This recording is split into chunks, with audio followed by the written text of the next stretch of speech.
Thank you for spending your time with us. Have you gotten your lunch? Do you need a coffee to stay awake? You know, any coffee order, we can get something for you during the break afterwards. Anybody? Latte, cappuccino? No. Okay. So we're very happy to have you here, and also our partners from India who came all the way here to join this as well. The purpose of PlaySk00L there are two folds. One is really, it is our user community. So we want practitioners, HR practitioners who are interested in how to better engage employees, how to solve the problems, common HR problems of retention, of performance, to be able to be here to get to know each other and sometimes share ideas and experience. This is also an opportunity for us to know the problems and the pains that you have, and for us to see if our solution can actually help you address some of your problems. So the second objective is really knowledge sharing. So we try to share with you what we have learned from our experience, what we have learned from the market, as well as some best practice that we have learned as well. So hopefully the knowledge that we share is something that you can take back and help you manage HR better. Okay. We're going to talk about the term digital employee experience a lot today in our interaction. Maybe I want to start by asking you, did you have a chance to look at our office, walk around? No? No, okay. So maybe the question I have for you is that when you walk into this office, to this room, what feeling do you get when you walk in? What kind of words would you use to describe how you feel? Very cozy. Very cozy. Like what? Like what? Like just a very comfortable feeling. like home. Like Right? So what other things did you notice? it's trendy. Trendy, okay. Like young. Young, yes, young. Anything else? Nice colors. Nice colors, okay. I think when we designed this office, we started off with certain principles, right? Number one is the office is part of the employee experience. You know, then we ask ourselves, who are our employees? You know, fortunately or unfortunately, 80% of our employees are what you call millennials and Gen Y. Right? So even though I'm not millennial or Gen Y, I'm quite their age. The office wasn't designed for me. It was actually designed for them. Okay, so we asked ourselves, how do we make this office a good experience? What do they want, right? So I think one of the things I said to our designer was, can you make our office Instagrammable? Right? Meaning, can I entice people to want to take photos in the office and share on social media? Okay. Number two is we say, can we make our office facilitate two-way communication? Right? So people can write on the walls to express themselves. If you see on the wall outside, it's actually our core value walls, and you know, people just write shit up there. You know, you should go and read, right?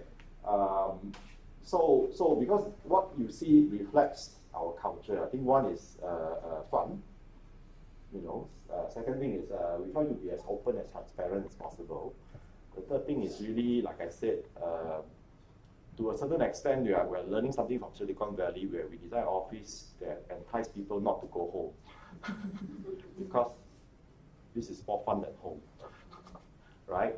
So, and then the whole idea also continues or permeates into the kinds of technology that we use, because we are a technology company. So we use technology to help us create a better employee experience as well. So this is some of the things ideas that we want to share with you today. Without further delay, I would like to get the next speaker to come here. Anita? Yes. Right. Thank you very much. Welcome to PlaySk00L. I'm really excited to be here, and I'm also very excited for you to be here. I hope you're going to enjoy today. My name is Anita, and I'm the proud engagement evangelist at SelfDrvn Enterprise. A little bit about my background. I've studied business psychology, and the reason why I've studied it is because I was always very interested in psychology, but I always found that I have a very entrepreneurial mind. So I wanted to combine these two. And then in the meantime, when I was studying, I've learned a lot of theories about how companies should be applying psychological methodologies in their businesses. But as soon as I started working, I realized that they're just not doing so. There's a gap in between how science interprets psychology and how business applies that knowledge into their practices. So afterwards, I was traveling around, and then I was working in HR, in talent management, and I found that wherever I went, there were always the common HR challenges that probably all of us are facing here today. So let us look into what are those HR challenges. Talent retention. Creating strategies and practices that really make employees stick to their organization.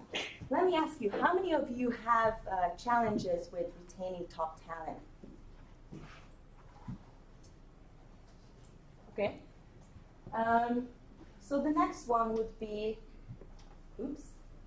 building leaders from within the company. Encourage average performers to become high performers. How many of you keep hearing on exit interviews that your employees are resigning because they feel like they can't grow? All right. Creating healthy, value-driven company culture that is politics-free. How many of you find it difficult to create an organizational culture where there is less politics and more communication, collaboration, and employees want to participate? Any of you? All right, I'll get to a point. Aligning visions at all levels of the company. So basically communicating objectives, visions, and values from top to bottom and also from bottom to up. So these are the common challenges that I've found everywhere I went, even it was a small company, a mid-sized company, or a big corporate. This is what I'd say we're all facing.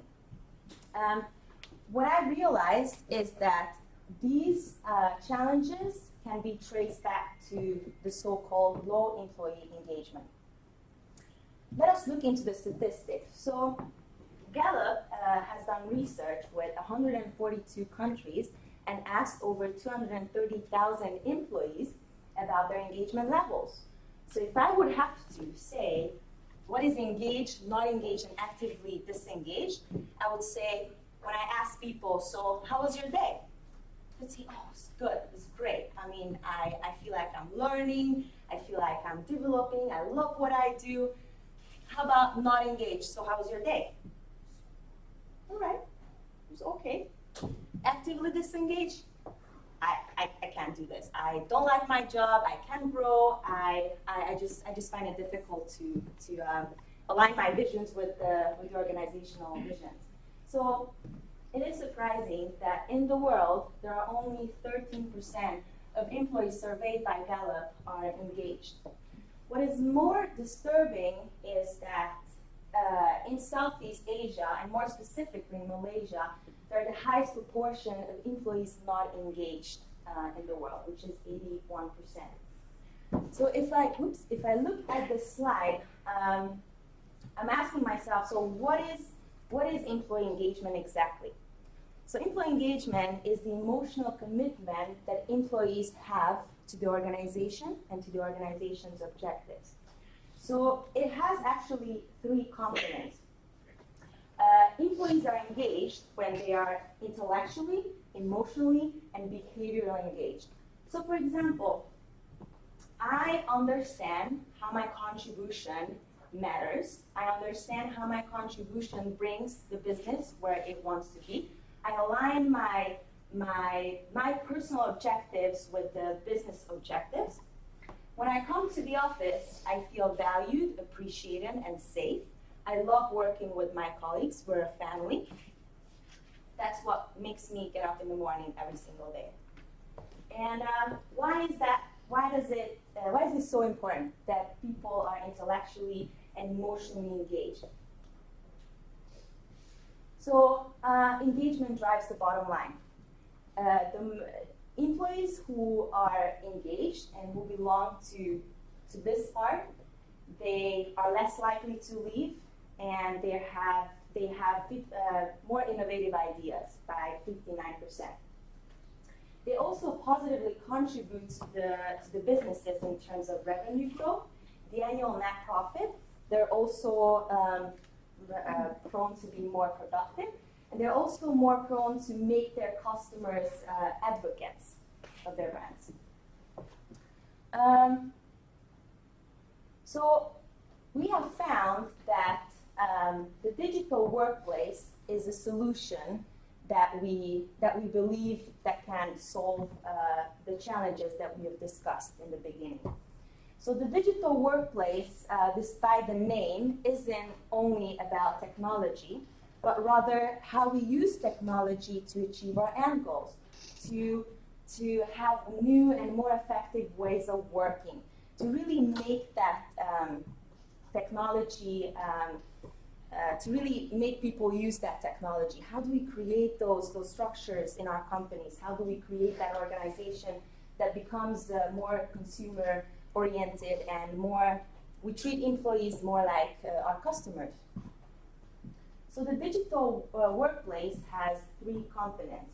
So first of all, when we want to make our organizations a digital workplace, first we need to have a mutual understanding of what our strategies are. What is it that we want to get out of the digital workplace?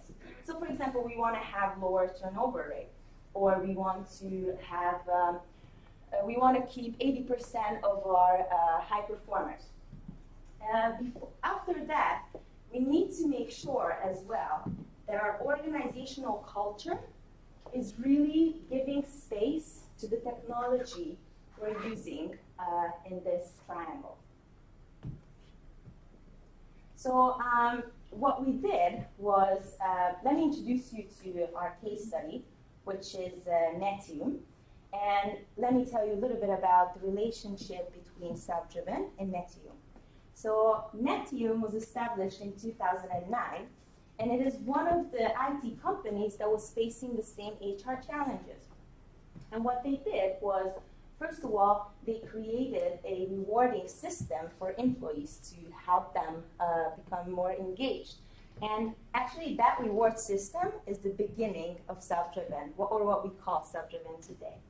So what we're doing with Netium today is that we're learning a lot from their experiences, and now we apply those experiences and bring it back to our product development.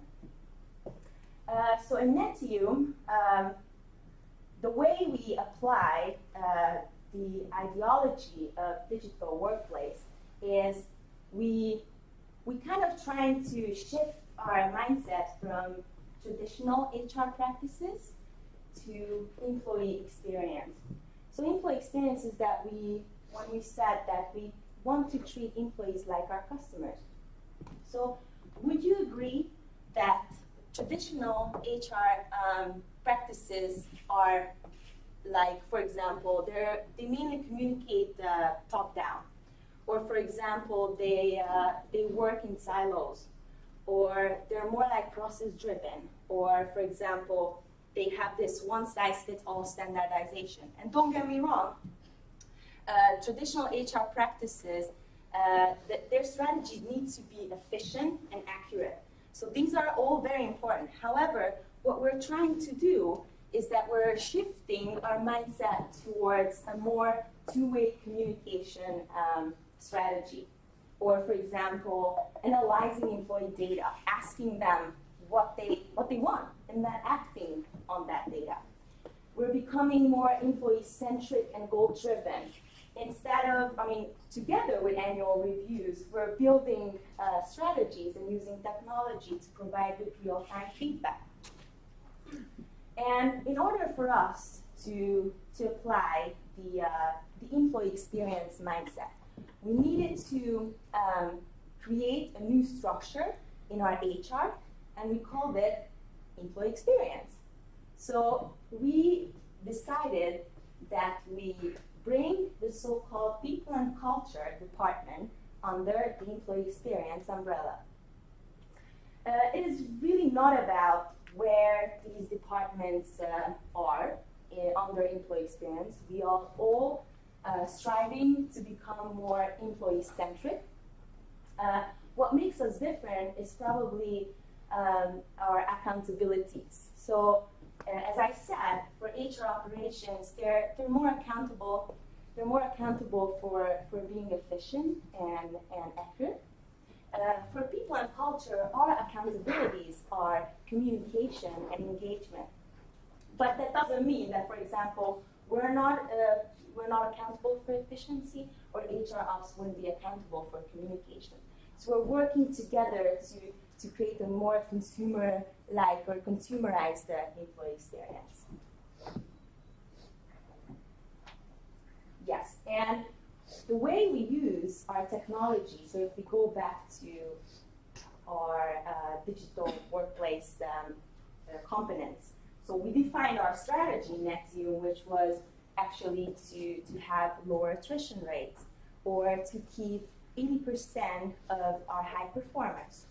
Then we restructured our HR department and created employee experience. And we're using our technology to make the triangle reach the full potential. And let me show you how our technology looks like. So we have our own enterprise social media application. And we can post pictures, videos, we can like each other's posts, we can comment on them, we can share the posts on Facebook. For example, we can have announcements, we can set the calendar invites. Just 2 or 3 days ago, we had a movie night, where all of us were invited, so we went to Quill and watched the movie. And this is for basically communicating, collaborating, and just really just making employees to participate. Or for example, we have continuous feedback features that promote two-way feedback ideas, and also, for example, we have the 360 feedbacks, which you can set our platform to send it out automatically after 3 months of employment and 6 months of employment. So the peers in the teams can give anonymous feedback on how to improve. Or for example, we have, now we just launched our ad hoc feedback feature, where you can give and request feedback anytime. And what's the good thing about it is that you can actually rate the feedback. So it becomes more two-way. So I get a feedback, which I feel like it's not really valuable because it's not constructive. And I can say, was it helpful or not helpful? So I can actually make sure that the person who gave me the feedback is actually going to help me give a more constructive feedback next time. So for example, I walk out of this room today and I will request each and every one of you to give me feedback on how to improve on my presentation next time.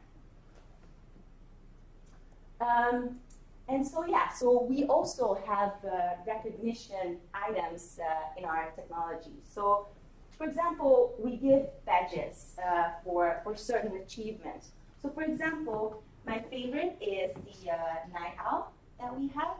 The Night Owl is for people who work in support and spend more than 100 night shifts, and this is when we give them the badges. The badges can turn into points, and the points can turn into real-time items, or sorry, real-life items. So you can buy, for example, in our company, 2 million points lends you an iPhone 7. And also, whenever you earn a badge, our newsfeed automatically posts that you earned something, so your colleagues can see that as well. So to bringing it all together, SelfDrvn is on a mission to help companies to achieve their goals and make their employees more engaged. And then before I end this, I would like to ask you if you have any questions, and if I can go back to any slides where you would like me to clarify some things.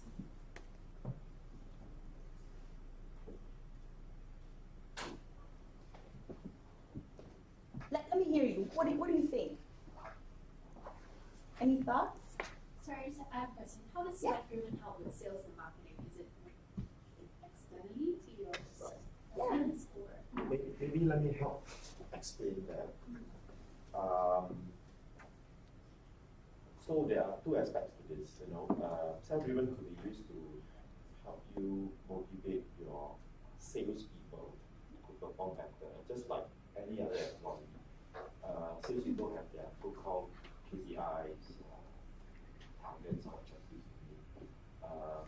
So having mechanisms like gamification have been proven to help mid-level performing salespeople improve their performance. Right? So that's one aspect. We have customers who use SelfDrvn even to engage customers, engage their customers. So, for example, they use our platform to help get better feedback from their customers, help motivate certain behaviors that they want from their customer, whether it is buying things from them, or attending their conference, or answering surveys, or any of those things. So, from that two aspects, this platform is being used to engage the audience. Which one are you interested in? No, I was just curious because I wondered, like, is there a way for us to reach out external customers and how we can do that?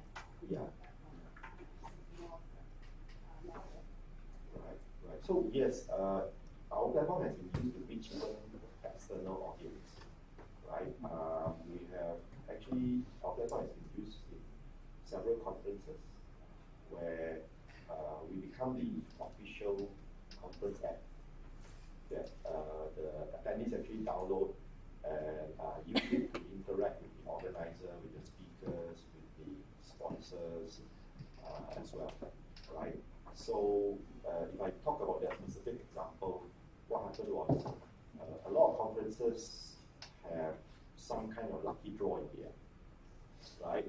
And the reason is you want your attendees to stay all the way to the end, and they fill out the survey for you, and then they're entitled to lucky draw. We make that even better by gamifying the conference. So attendees actually get recognized, they get badges and points for example, for answering polls and surveys, right? For visiting the exhibition, the exhibitors, they could check in and get recognized for that.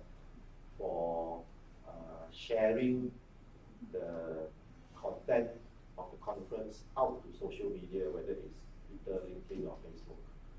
So all those things help our customer who actually runs a conference meet their objective of getting the feedback from the customer and all. And then based on all this behavior that the attendees have shown, they get points, and based on the points and all that, they actually qualify for the lucky draw. So in the end, the most engaged audience, the audience that contribute the most, actually end up having a better chance of winning a prize at the end, right? So in that sense, the conference organizer get better return on investment from their conference in terms of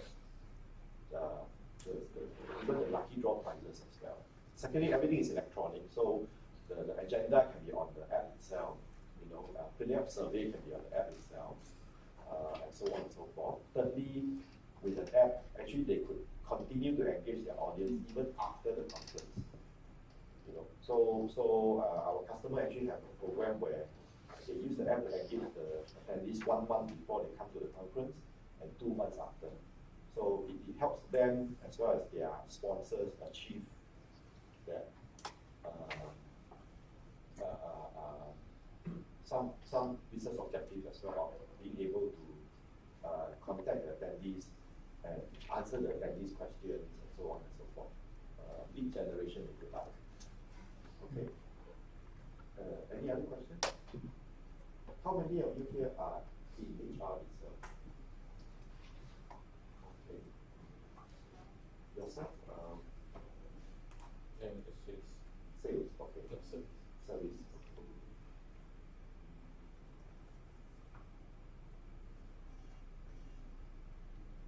Do you see any relevance up to this point in terms of what we have shared to what you do every day?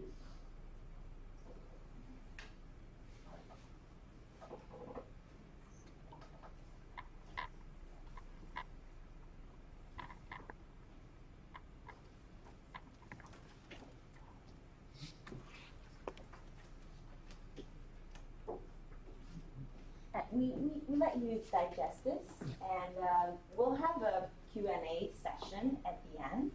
And then Hamza can continue to show you an example of how we use SelfDrvn in Nexium. Good evening, guys. My name is Hamza. I work at customer success for SelfDrvn. We were mostly responsible for onboarding. We do handholding experience for the new users for SelfDrvn. We share our better practices with them. We share with them how to get the most out of our system. So today I'm going to talk about a case study, something we did in Nexium. So something we did in Nexium to enhance our employee experience, which is basically the employee-manager relationship. So before I get into numbers, let us just have a look at employee-manager relationship. So there's a famous saying that says that people don't quit their jobs, they quit their managers. And according to Gallup, 70% of employee engagement is related to is a responsibility of the manager himself. So looking into this, we realized that the relationship between a manager and employee is a key in employee experience, in enhancing the employee experience and making employees more engaged.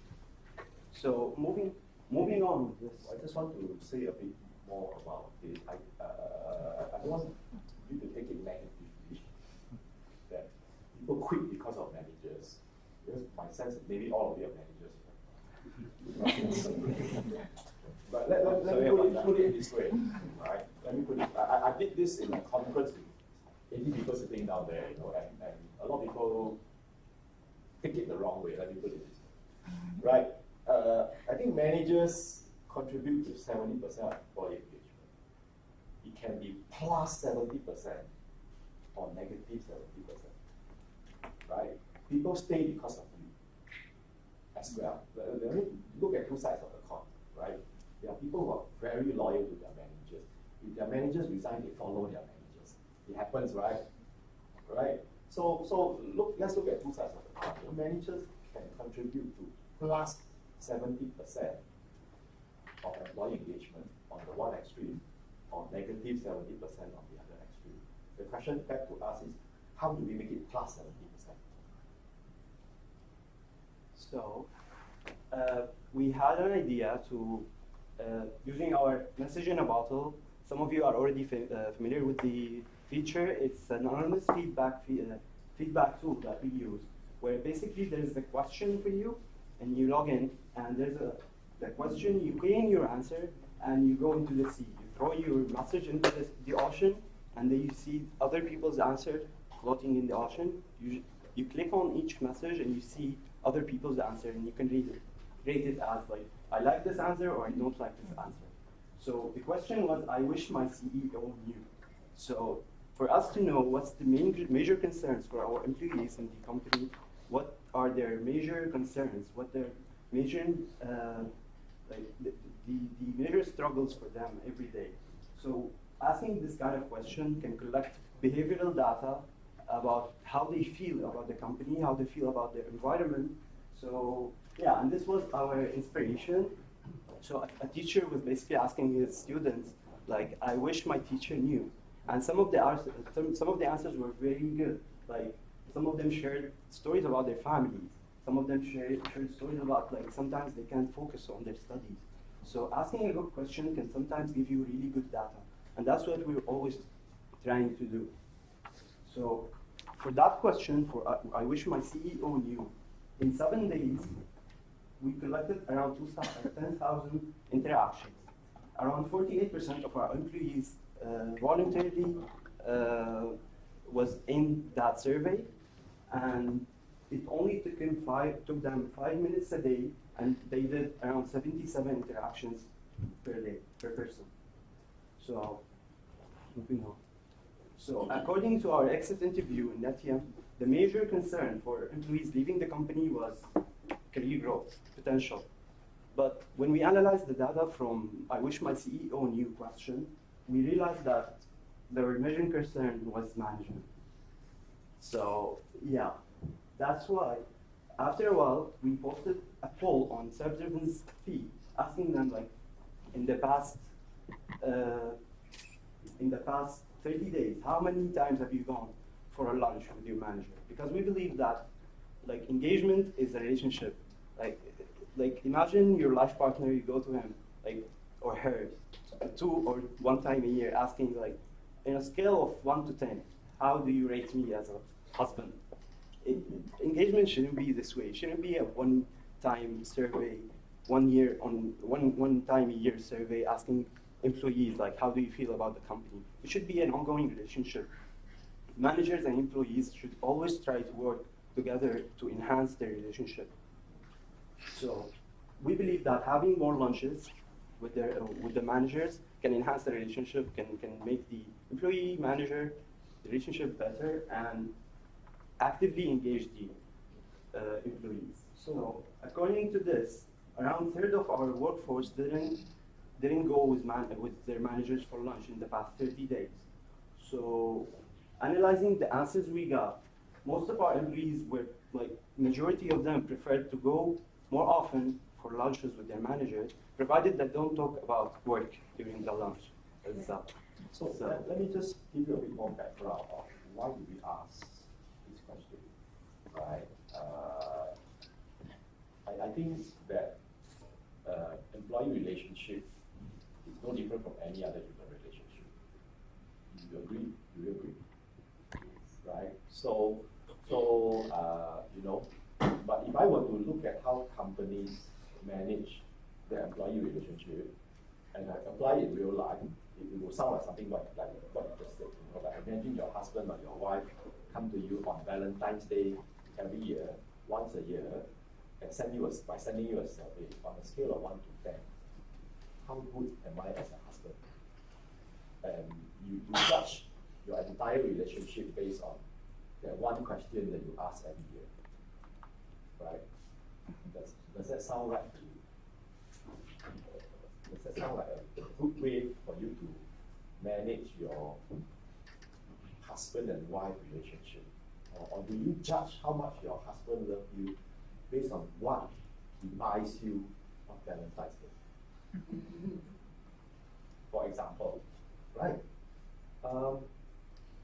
But you said what companies are doing. Isn't that what companies are doing? Right? When companies say, I want to manage employee engagement, so a lot of companies will say, I will send my employees one survey a year. You know? And then that is how I'm going to judge how much love is there. Right? And then from the employee side, I'm going to look at the bonus that my company gives me once a year. And that is how I'm going to judge how good is my relationship with my company. Does that sound right to you? You know, or does, if you have children, does it make sense that your children say, I'm going to judge how much my parents love me by looking at how much money you spend on my university?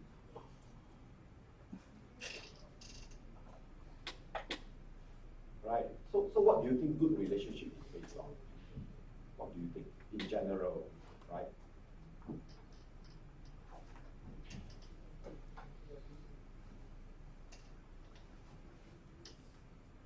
Yeah, I asked this question last time, so you know the answer. So what do you think good relationship is based on? Communication. Yeah, constant communication.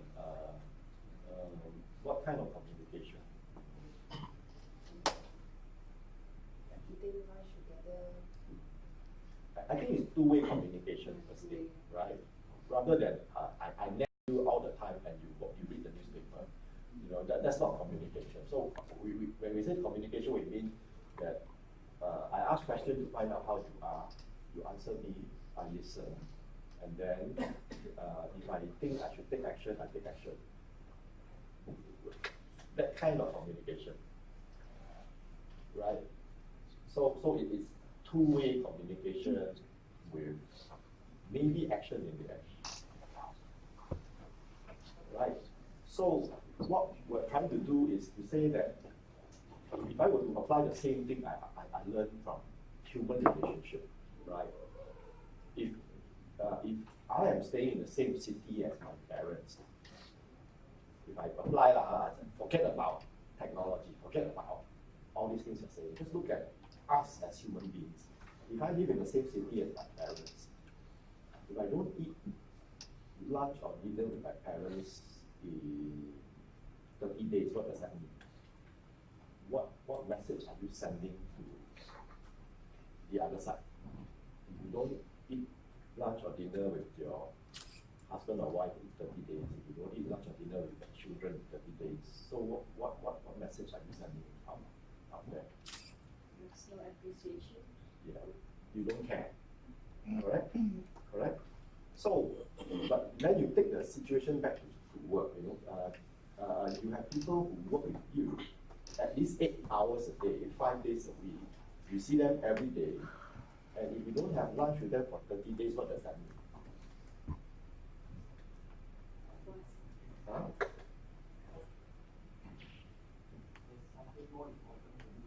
There are more important things to do. You know, you're not important to me. So either that or I have too many people reporting to me. I have no time. Right? So with that thinking, then we ask ourselves, what's really happening on the ground? So we use our tool to actually did that survey to find out, right? And what we found out was 30% of employees have not had lunch with their managers in a month, right? So is that good or bad in your view? Right? Then we don't know. Maybe employees don't want to have lunch with manager. It's possible, right? It's also possible, right? So we follow up with another question. So we ask everybody, do you want to have lunch with your manager? Do you think it's a good idea? So the answer came back to us, actually, it was on the previous slide. You know, actually 81% of people say, I want to have lunch with my manager. You know, but we also found out, because we asked an open question, something that we never thought we would learn. And the answer, it was, most people say, I want to have lunch with manager, but I don't want to talk about work. Right? So that is actually an employee insight that we get, because we use the platform to ask questions to find the data that we want to find. Then it comes back to us where we have to ask ourselves, what should be the norm in the company? What should be our culture? Right? If we say we want good engagement, then what should be our culture? What should be the expectation? Right? So based on the data that we have gathered, what we say is that as a company, we encourage our managers to have lunch with their team, right? Not only that, we say that we also encourage you not to talk about work. Okay, so we basically use the platform to get the data, and then use that data to help us make a decision, right? And we use the platform to communicate the decision as well, right? So this is one example where, a very small example where we use our technology to help us better manage what is called engagement. Okay, not only that, 3 months down the road, we ask the same question again. And then we want to see if things have improved, right? So what we didn't show you or tell you here is that the data is anonymous, but we are able to drill down to see the breakdown of the response based on department or team, right? So because of that, we're able to understand that maybe most managers are practicing it, but maybe some managers are not practicing it. So we're able to, if you like, motivate the right people to do the right things because we have the data. So that is one example, right? Another example that we did was also to ask if your employees do some kind of goal setting or KPI setting every year. They do that, right? So how many % of the time they actually manage to complete the goals? Do you know?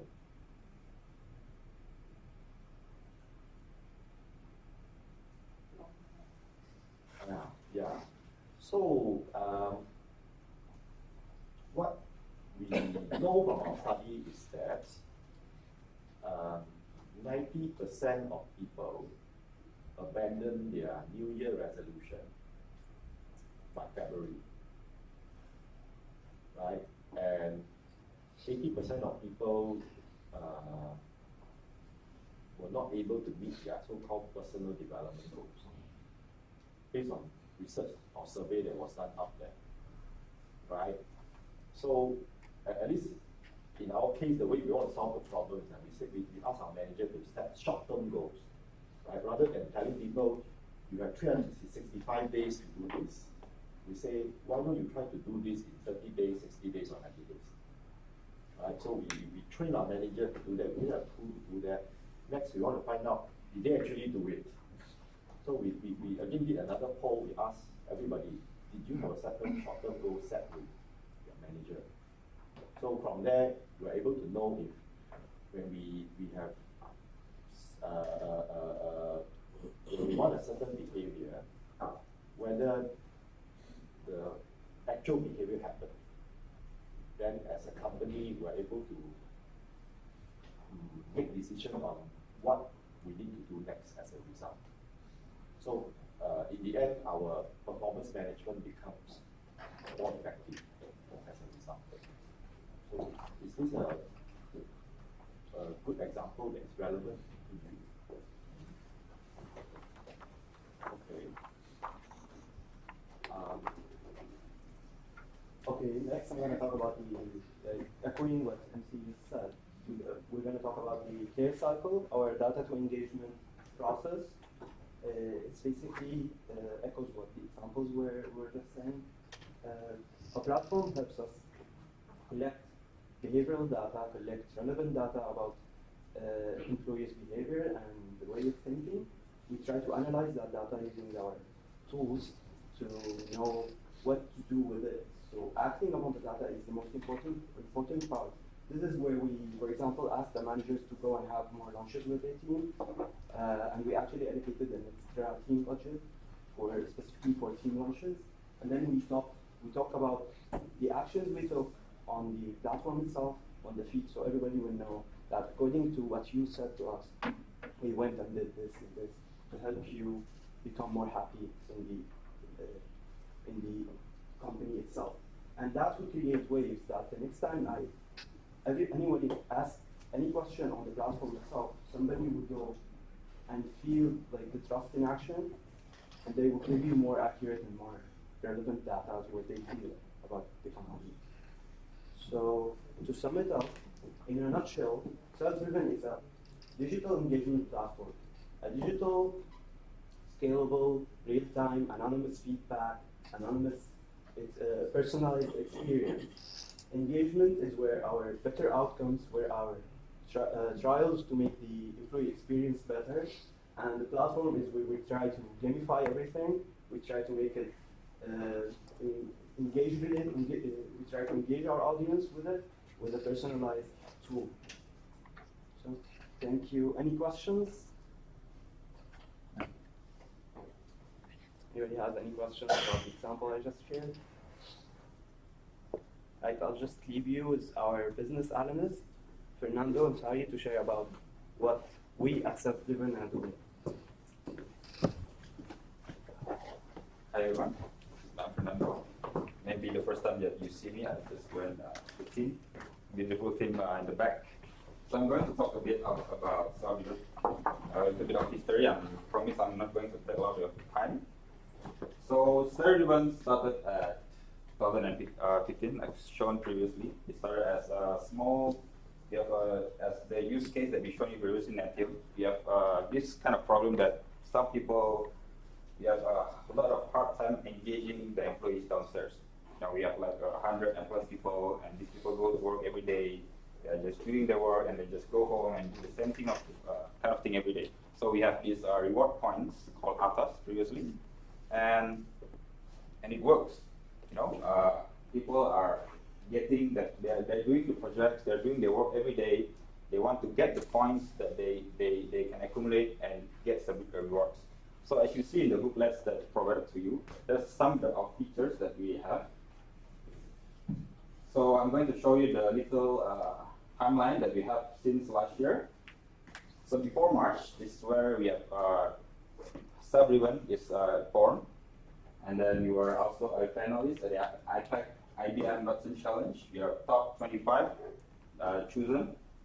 And also we launched our representative office in the Silicon Valley. And we grand launch our products on August. We also became the Talent Ecosystem Conference official app, as Manchong has mentioned. And we released the new features and everything designed to support the employee engagement that we mentioned previously by Anita and Hamza. And we also became the official application for IDC.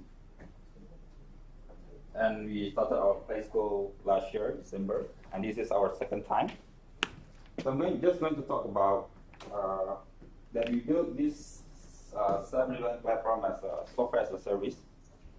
I'm going to prevent me from talking a lot of technical terms. So software as a service means that we do not have to install hardware. We do not have to go to your organization, to your company to install cables and all that server stuff. So you just basically download the apps to your phone through the App Store and Google Store, and you can just sign in and register and be done with it. And you can use it.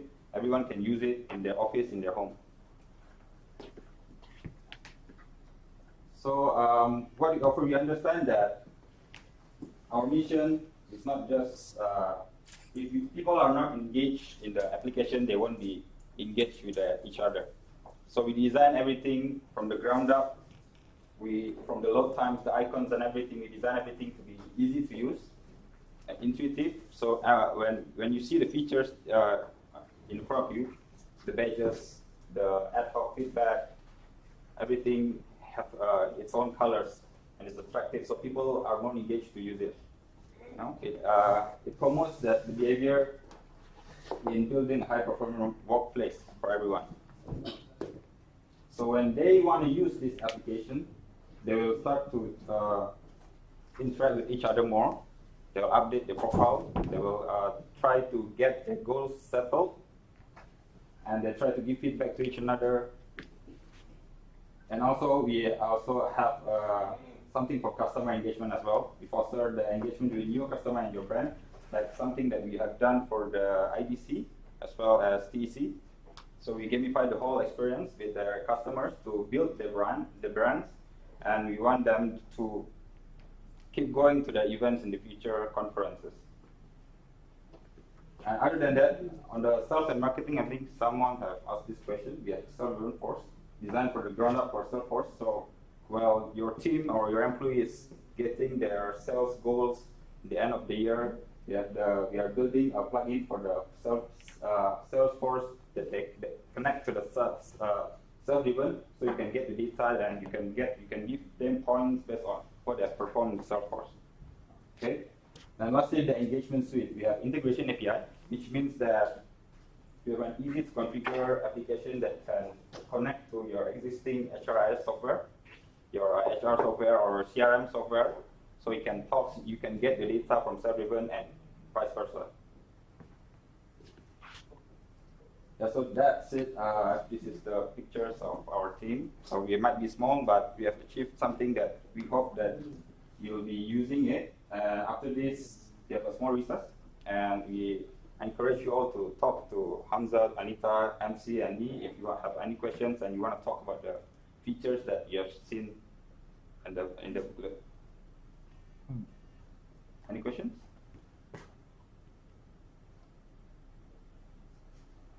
MC, do you want to add anything?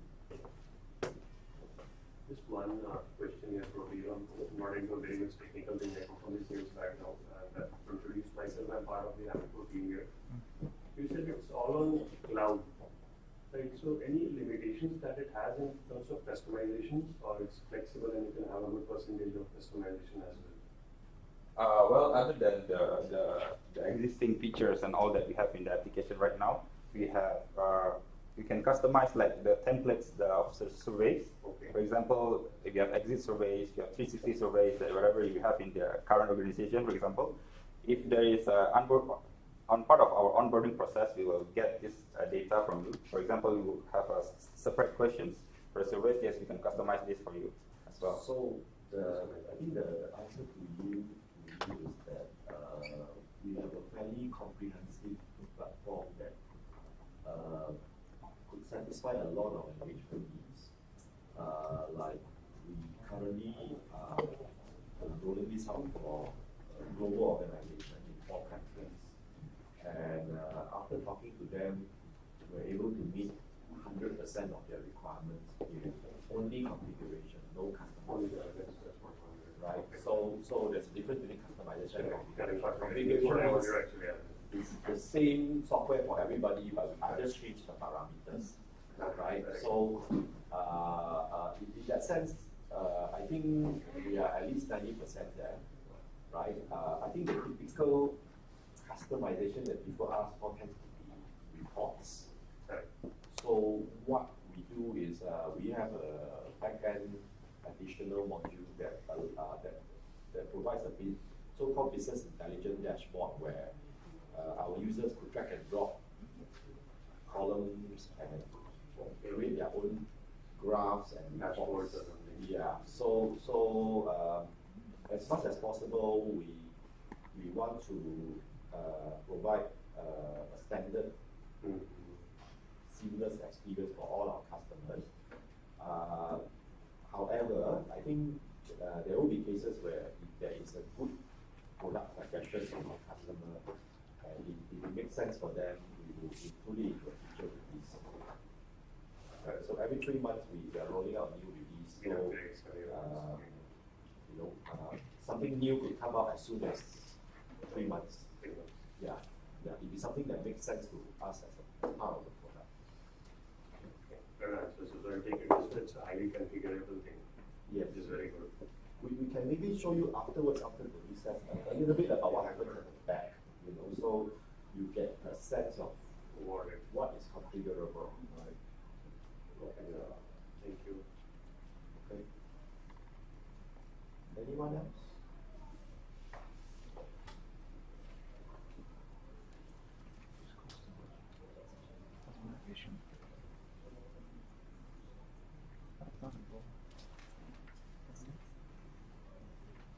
there's any more questions. So